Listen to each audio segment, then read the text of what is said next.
Good morning, everyone. Myself, Dr. Panduranga Darekar, heartily welcomes you to my YouTube channel, Tarangan. Dear friends, today we are going to learn a new topic, Life Processes in Living Organisms, Part 1. In this topic, we are focusing on cell division. So, let us begin the process of cell division. First of all, let us try to understand the need of cell division. See, in case of living organisms, cell division plays an important role in asexual reproduction. Binary fission, multiple fission, budding are some methods of asexual reproduction. In these methods, cell division play an important role in which one living cell produce two or more daughter cells. You can see the examples on the screen. See, in case of multicellular organisms, cell division is required for growth. You may see in the picture that increasing the length of bones as well as increasing the number of cells is responsible for growth of the body. Cell division also plays an important role in the process of wound healing and replacement of dead cell with new living cells. Let us summarize all these uses. Cell division is useful for reproduction in case of living organisms. In multicellular organisms, it is useful for growth of the cells. Cell division is also required for the process of wound healing and replacement of dead cells by new living cells. Cell division is also required for formation of gametes in case of sexual reproduction. Now, let us begin the types of cell division. There are main two types of cell division, mitosis and meiosis. Mitosis is called as equational cell division and meiosis is called as reductional cell division. In this topic, we are going to learn the process of mitosis. See, mitosis takes place in somatic cells of our body. The picture illustrates some examples of somatic cells, that is neurons, blood cells, adipose tissue, muscle cells and bones, etc. But on the other hand, meiosis takes place only in germ cells. It takes place in germ cells to produce male and female gamete. The picture shows you the female gamete ovum and male gamete sperm. These gametes are produced by meiosis. Let us try to begin mitosis. As we have discussed, mitosis takes place in somatic cells, that is body cells. Mitosis is useful for growth of the body. In case of multicellular organisms, the increasing length of bones, increasing the number of cells is done under the heading growth, and for growth, mitosis is required. Mitosis is useful for wound healing and to compensate wear and tear of the body. See, mitosis completes in two stages. Karyokinesis. Karyos means nucleus. In karyokinesis, nucleus divides. The second stage is cytokinesis. Cytos means cell. In cytokinesis, division of cytoplasm or cell occurs. Karyokinesis is the first stage. This first stage completes in 4 stages.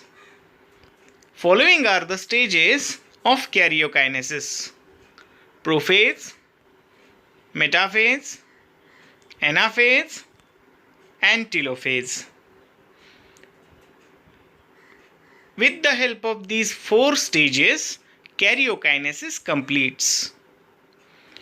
Now, let us try to understand each stage in detail. The first phase is prophase. What happens in this phase? Before prophase, the chromosome or the chromatin material was in the form of thin thread-like structure. When prophase starts, the thin thread-like chromosomes starts to condense. Due to this condensation, they become short and thick, and because of shortening and thickening, they are now visible. They can appear in the nucleus. Centrioles which are present in the cell, they starts duplicating, and each centriole moves towards opposite pole of the cell. Nucleolus present in the nucleus, and the nuclear membrane of the nucleus starts to disappear. See, the figure illustrates all these 4 points. What you are observing in the figure? The nucleolus and nuclear membrane is disappearing. Centrioles have divided, and each centriole is moving towards opposite pole. The chromosomes are short and thick, and they are visible. Let's move to the second phase, metaphase. See, following events occur in metaphase. In metaphase, the nuclear membrane completely disappears. The chromosomes completely condense and become visible. All the chromosomes are arranged at equator of the cell. This is the most important and unique feature of metaphase. In metaphase, all the condensed chromosomes are at the equator of the cell. 2 centrioles that were divided, and now they are present at the opposite end, and they are producing a contractile protein called as spindle fibers. These spindle fibers are useful to pull chromosomes towards opposite end. Let us try to understand these points with the help of a diagram. See, in the diagram, you may see the chromosomes are at opposite ends. They have produced spindle fibers. Spindle fibers, on the other hand, they have attached to the chromosomes, and all the chromosomes are present at metaphase. Now we'll move to the third phase, anaphase. In anaphase, the spindle fibers contract, and because of this contraction, they pull the chromosomes towards opposite ends or to the opposite poles of the cell. Separated sister chromatids are now called as daughter chromosomes. These daughter chromosomes that are being pulled, they appear like bunch of bananas. In this way, Each set of chromosomes reach at two opposite poles of the cell. Carefully observe the diagram. The chromosomes have divided and sister chromatids are moving towards opposite pole or opposite end of the cell.